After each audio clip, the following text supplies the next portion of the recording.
Olá pessoal, tudo bem? Na aula de hoje a gente vai conversar um pouquinho sobre algumas obras e métodos importantes para nós trombonistas. Existem inúmeras peças no nosso repertório que uma pessoa interessada pode pesquisar muito bem o que o trombone é capaz de fazer. Entretanto, eu trouxe algumas que são, pelo menos na minha opinião, as principais de se conhecerem, as que de fato basearam as que hoje tem no repertório. E os métodos também, existem inúmeros livros, né? Mas eu quero trazer alguns que eu considero os mais importantes, pelo menos eu tive a oportunidade de trabalhar e trabalho até hoje com os meus alunos. Então, sem muitas voltas, vamos para a lista.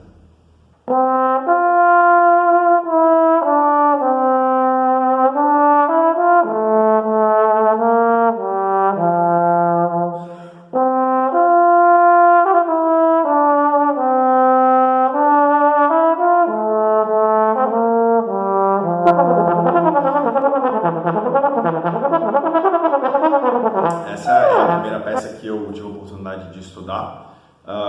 Foi escrita por um grande virtuoso do nosso instrumento, que trabalhou ali no final do século XIX, começo do século XX. Ele foi trombonista da banda do Philip Sousa. E essa música é maravilhosa porque ela mostra que o trombone toca desde o mais forte ao mais piano, do super lírico ao mais virtuosístico. Então, acho muito interessante a gente começar a nossa lista com essa obra.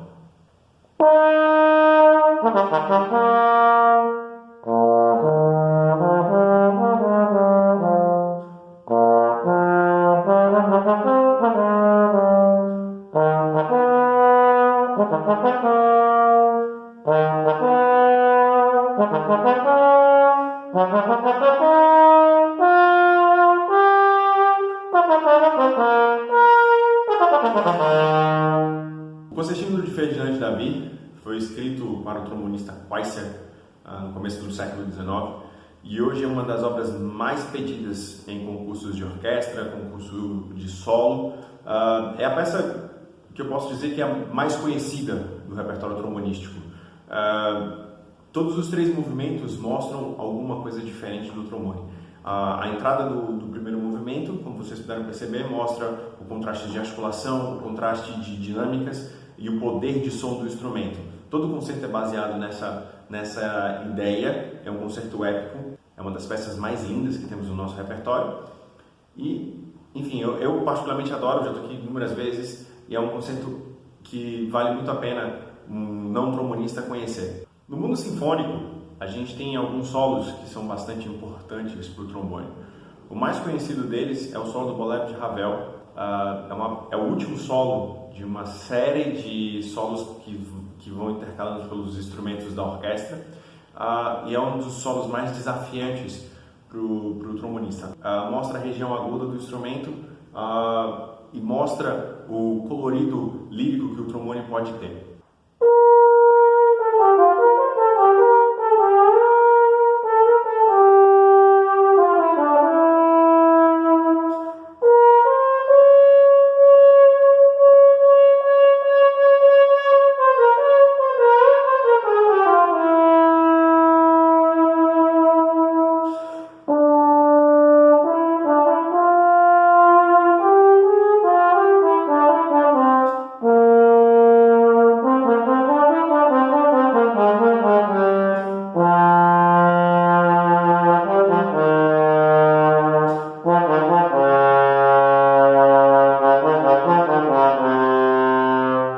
Agora a gente vai para o mundo do jazz e vamos visitar a era das big bands e conhecer, para mim, um dos solos mais importantes.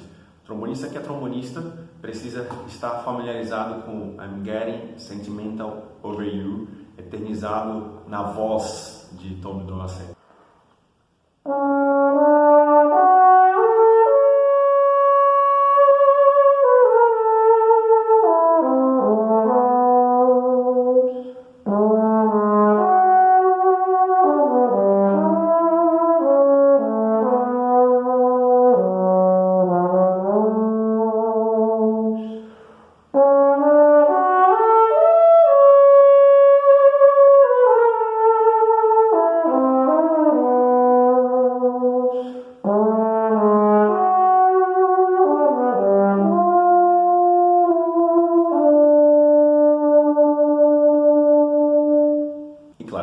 podia deixar de colocar nessa seleção pelo menos uma música brasileira, né?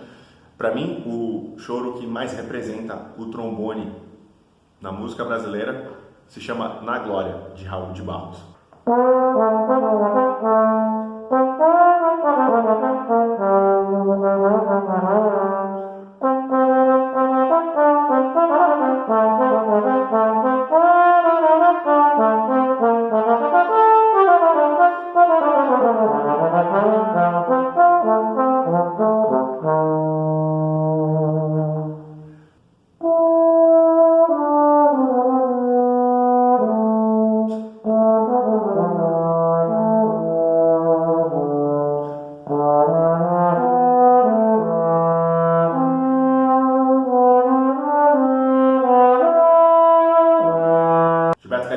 Método para iniciantes, este método eu acho maravilhoso.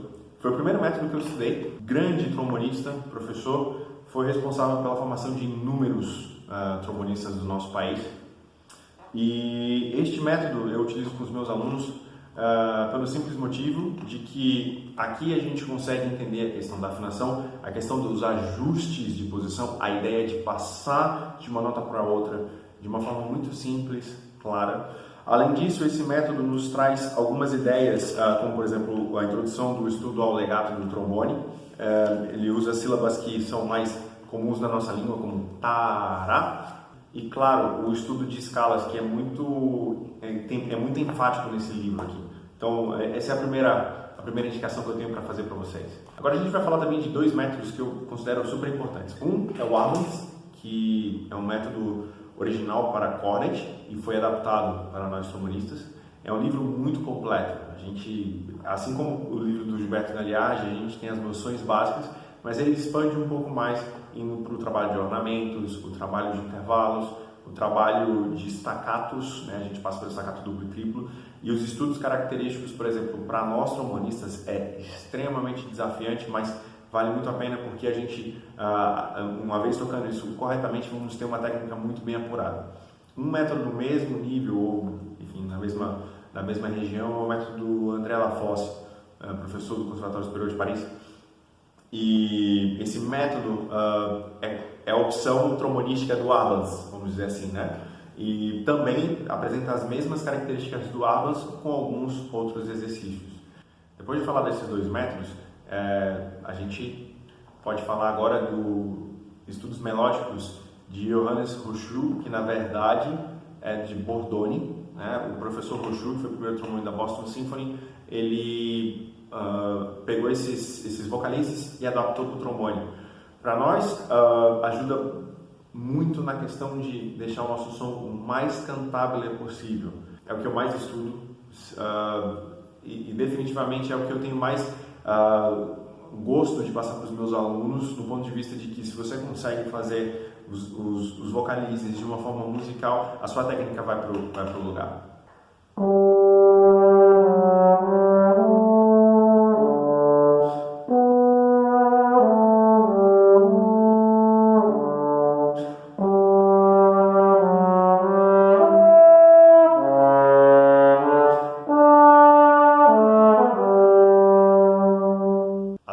Métodos que eu mencionei há pouco, gosto muito de sugerir o livro do professor Robert McStallings, Basic Routines, ou Rotinas Básicas, que a gente passa desde o exercício de nota longa até os exercícios de arpejos, agudos, graves. É um método muito completo, é uma compilação de exercícios diários, e eu gosto muito desse livro pela dificuldade que ele tem, mesmo nos exercícios mais simples. Um outro livro que eu gosto muito de trabalhar é o Lip Slurs, de Brad Edwards. É apenas de flexibilidades, mas ele não trata a flexibilidade somente num ponto de vista vertical. Ele trabalha do ponto de vista diagonal, como parte de uma melodia, como essa que eu acabei de tocar do Bordone, a número 3. E particularmente é um livro que foi baseado em todos os outros que a gente que a gente mencionou. E eu gosto muito porque ele passa ele tem um método de estudo que é bem interessante. A gente estuda um ou dois exercícios da parte lenta de flexibilidades, a gente vai para a parte de flexibilidade rápida e aplica isso em uma melodia. o que é, no final das contas, tudo que nós precisamos fazer. Essas são algumas das minhas sugestões, espero que seja de grande valia para vocês e até a próxima aula. Aquele abraço!